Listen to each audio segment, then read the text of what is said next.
Hello hi नमस्कार, आप सुन रहे हैं जागरण पॉडकास्ट का खबरनामा। मैं हूं आपके साथ शताक्षी सिंह। आज तारीख है 7 नवंबर की। जी हां, 7 नवंबर। आज छत्तीसगढ़ में पहले चरण में मतदान हो रहा है, तो वहीं मिजोरम में भी 40 विधानसभा सीटों के लिए वोटिंग हो रही है। फटाफट से वोटिंग की अपडेट जान लीजिए। मतदान के क्या हाल है मिजोरम में, इसके बारे में आपको फटाफट से बता देते हैं। देखिए, इन 40 सीटों के लिए कुल 174 उम्मीदवार मैदान में हैं।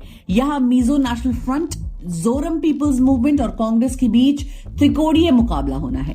सीएम जोरमथंगा की एमएनएफ वैसे तो बीजेपी के नेतृत्व वाले नॉर्थ ईस्ट डेमोक्रेटिक अलायंस का हिस्सा है, और केंद्र की भी बात करें तो ये एनडीए की सहयोगी है, लेकिन राज्य में इन दोनों पार्टियों के बीच में दूरी है। तो ये मुकाबला कुल मिलाकर कहें तो ये त्रिकोणीय मुकाबला है। अब चुनाव आयोग के मुताबिक मिजोरम में आज 1276 मतदान केंद्रों पर कुल 8,52,088 मतदाता अपने मताधिकार का प्रयोग करेंगे, यानी कि वोट डालेंगे। प्रदेश में 80 वर्ष से अधिक उम्र के 8,490 वोटर हैं। चुनाव आयोग ने राज्य के 30 मतदान केंद्रों को क्रिटिकल पोलिंग सेंटर्स के रूप में चिन्हित कर दिया है। मतदान का समय क्या है वो भी जानिए। देखिए, पीटीआई से बातचीत करते वक्त मुख्य निर्वाचन अधिकारी मधुप व्यास ने बताया कि मिजोरम के सभी 1276 मतदान केंद्रों पर मतदान सुबह 7 बजे से शुरू हो चुका है, जो कि शाम 4 बजे तक चलने वाला है।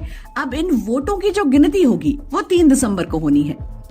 देखिए, किस राजनीतिक दल ने कितने उम्मीदवार उतारे हैं वो भी जानिए। देखिए, सत्तारूढ़ मिजो नेशनल फ्रंट यानी कि एमएनएफ, मुख्य विपक्षी दल जोरम पीपल्स मूवमेंट और कांग्रेस ने सभी 40 उम्मीदवार खड़े कर दिए हैं। भारतीय जनता पार्टी यानी कि भाजपा ने 23 और आम आदमी पार्टी ने 4 सीटों पर उम्मीदवार उतारे हैं। 27 उम्मीदवार यहां पर निर्दलीय चुनाव लड़ रहे हैं। अब 2018 में इससे पहले विधानसभा चुनाव हुआ था, उस वक्त क्या हाल था वो भी जानिए। देखिए, 2018 में मिजोरम विधानसभा चुनाव में मिजो नेशनल फ्रंट यानी कि एमएनएफ ने 37.8% वोट शेयर के साथ 26 सीटें हासिल की थी। जोरम पीपल्स मूवमेंट 8 सीटों के साथ दूसरे स्थान पर रही थी। वहीं कांग्रेस के खाते में 2018 चुनाव में 5 सीटें आई थी और बीजेपी ने 1 सीट पर जीत दर्ज की थी। अब इस बार आने वाले चुनाव में क्या होना है ये तो आपको 3 दिसंबर को ही पता चलेगा, जब मतदान के ये जो रिजल्ट्स हैं वो आएंगे। फिलहाल मिजोरम के मुख्यमंत्री जो हैं जोरमथंगा, उन्होंने वोट डाल दिया है, जिसके बाद उन्होंने कहा कि मुझे विश्वास है कि हम सरकार बनाने में सक्षम होंगे और हम अपने निर्वाचन क्षेत्र आइजोल ईस्ट 1 में भारी जीत हासिल करेंगे। बता दें कि सुबह मशीन में तकनीकी खराबी के कारण वो मतदान नहीं कर सके थे, इसलिए उन्होंने लेट में कुछ 10 बजे के करीब मतदान किया था। वहीं चुनाव प्रतिशत की बात करें तो सुबह 11 बजे तक 26.43% वोटिंग हो चुकी थी।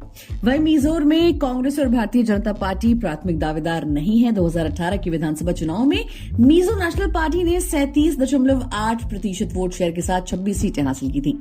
विधानसभा चुनाव पर राज्यसभा सांसद और एमएनएफ पार्टी के उम्मीदवार के वनलाल वेना ने कहा कि मैं इस चुनाव में विजेता बनूंगा। मैं अपने निर्वाचन क्षेत्र में जहां भी जाता हूं, हर कोई मेरे अच्छे काम के लिए मुझसे प्यार करता है। अपने निर्वाचन क्षेत्र का विकास और लोगों को रोजगार की समस्याएं ही मेरा चुनावी मुद्दा है। वैसे जब चुनाव आता है तो लगातार ये वादों और दावों का दौर चलता है। आखिरी जो रिजल्ट है वो 3 दिसंबर को ही आएगा। फिलहाल लेते हैं आपसे विदा, मिलेंगे अगले एपिसोड में और भी कुछ अपडेट्स के साथ।